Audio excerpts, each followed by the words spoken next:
Good evening, ladies and gentlemen, your old pal the Shredder here, bringing you some old school drama at its finest. Now, if you haven't seen my last video, I suggest you go check it out. Link's right over there. It's called The Amazing Atheist Likes Chocolate on His Waffles. I addressed two users in that video, the first one being Halcyon, the second one being Spinoza's Psyche, although some of you may remember this douchebag as Supexcellency. Now, Stupex decided to leave a couple of comments and try and refute some of the claims I made, that he's a classist, he's a bootlegger, and he's a stalker. Well, actually, no, he freely admits to being a fucking bootlegger, but he tried to deny the fact that, one, he's a classist, and two, he's a stalker. And he did this with the most ridiculously weak arguments that you'll ever fucking find. You know, I'm starting to wonder, Stupex, you're supposed to be this fucking intelligent guy, yet you can't seem to read a basic comment.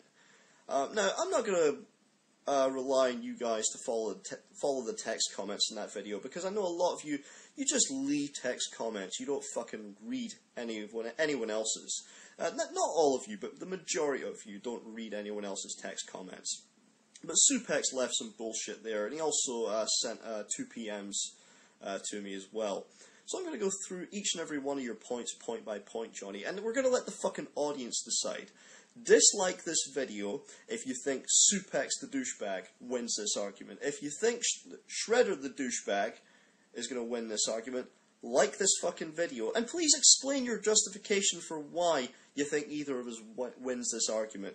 Johnny, I'm going to prove that you are everything I say you are. You are the worst piece of shit on YouTube. In fact, you are actually up there with Brett Keane. So, without further ado, Johnny boy, let's get started, because you've missed the drama. I know you've missed the drama. Well, no. You've missed giving the drama. You hated it when you were given ponage in your end, when ponage was directed straight towards you. You couldn't stand it when the Amazing Atheist pwned you. You damn sure couldn't stand it when Fake Sagan pwned you. And hell, you couldn't even stand it when Cody Weber pwned you. How much of a fucking failure do you have to be if Cody Weber, the fork-tongued little emo leech that he is pwning your ass?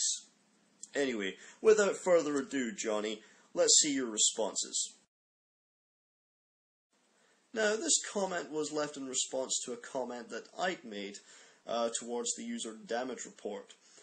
Damage Report said that Stupex was this super rich kid from Mexico, and I pointed out, well, no, he's not super rich. The only reason he's even considered rich is because he lives in Mexico. And that argument still fucking stands, Johnny. If you were to take the income that you and your family make in Mexico and transfer that over to, say, the United States, Canada, or Britain, you'd be considered upper middle class at the very best. Now, given the fact that in your Supexcellency videos we saw that you lived in this swanky little McMansion, you had a nice car, and you showed off all this nice shit around your home quite frequently, it's pretty safe to say you're a big fish in a small fucking pond. And yes, I do know the world's richest man is from Mexico. You wouldn't by any chance happen to be Carlos Slim, would you?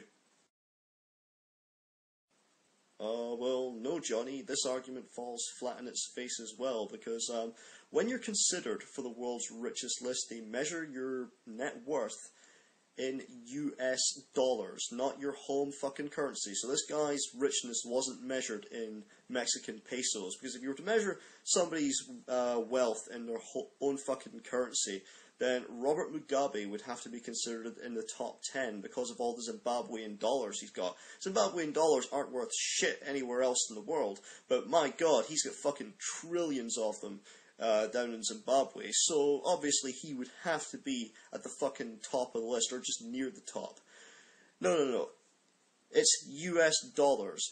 Carlos Slim was determined to be worth more US dollars than Bill Gates. Not fucking pesos, dollars. So correct me if I'm wrong on any of this, Johnny. So you don't live in that mansion anymore with your parents that we saw you record all those videos in just a couple of years ago.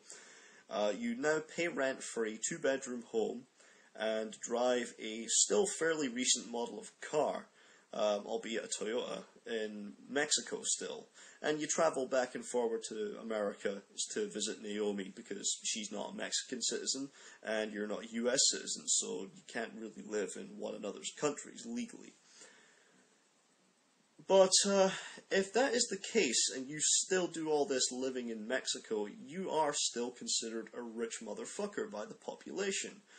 Because the population, the mass population of Mexico, is dirt poor.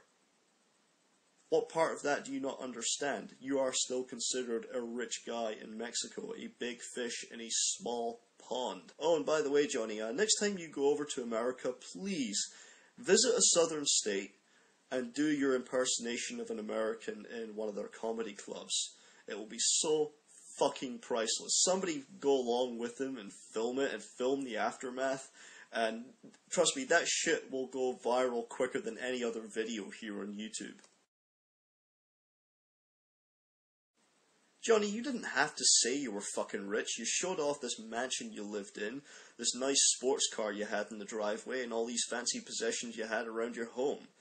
That was enough to tell people that you were this rich guy living in Mexico, and the fact you were paying for a fucking science education was enough to say that you were this rich guy in Mexico. And you talked about how your family were upper class. Now, with regards to Fake Sagan and the accusation of you being a classist, well, yeah, Fake Sagan accused you of being a classist, but that's not why people jumped to this conclusion, this actually obvious conclusion that you are in fact a fucking classist.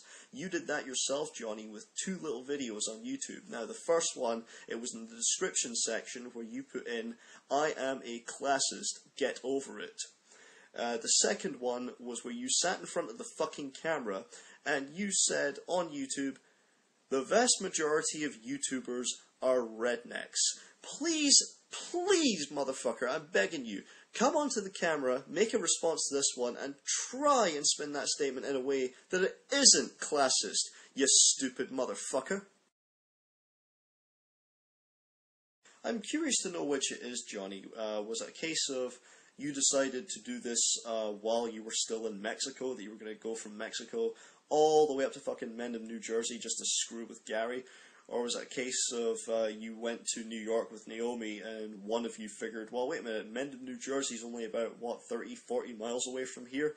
We could totally go and fucking pwn the ever-loving fuck out of Gary.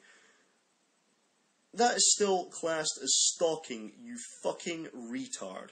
And Gary, as far as I'm aware, did not sue you over the stalking. As far as I can tell from the papers he's fucking published on his website, he tried to add you as a defendant in his lawsuit for copyright violation. If he wanted to press charges against you for stalking, I'm pretty sure I would have seen Naomi Knight's name appear somewhere in the legal papers, because she was just as guilty as you. So what do you actually have to offer your subs except maybe PDF copies of TJ's book? Really, dude, I mean, there is a reason that you've had to rebuild your subscriber base all these times. It's because YouTube keeps shutting down your account, or you keep closing it. Now, YouTube shut your account down last time because you fucking stalked in Mendham. Because you violated Gary's privacy and you went and you filmed his fucking house. YouTube took that seriously enough to shut you down. Do they even know you're fucking back, douchebag?